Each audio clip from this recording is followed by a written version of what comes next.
నాన్న టైం 12 అవుతుందిరా, పడుకోరా. ఏంటి మమ్మీ అత్తమానం నాకు ఇది గోళ వచ్చే ఇంకేసే తిన్నేను అసలు. మందులు అయిపోయి మందులు తీసుకున్నాను. ఇప్పుడు తేకపోతే ఏమైంది? అయినా బతికి ఆవిడకి ఉపయోగం, నాన్న క్యారేజ్ రా.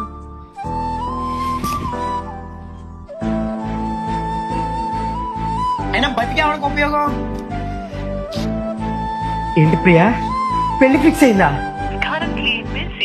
హలో హలో ప్రియా, అరే ఏంట్రా ఎన్నిసార్లు ఫోన్ చేసావు? చెప్తానా కూడా ఎన్నిసార్లు కాల్ చేసిండ్రా నీకు?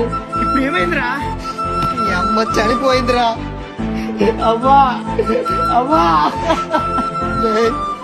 అమ్మ లెటర్ ఇచ్చి చూడరా. అరే నాన్న, నిన్ను కష్టపడి పెంచానురా.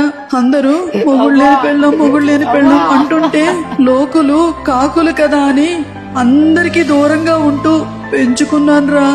నీ ఇష్టాల్ని నీ కష్టాల్ని తీరిస్తే ఒక అమ్మాయి ప్రేమ కోసం నన్ను కష్టాల కడల్లో వదిలేస్తావా కన్నా? నాన్న, నువ్వెక్కడున్నా సంతోషంగా ఉండాలనేరా నేను నీకు దూరంగా వెళ్ళిపోతున్నాను. నాన్న జాగ్రత్త కన్నా. నన్ను క్షమించమ్మా, ఈ ప్రేమను తెలుసుకోలేకపోయినమ్మా. దిగులైన నడిరే ముసిరింది కలవర. చెప్పు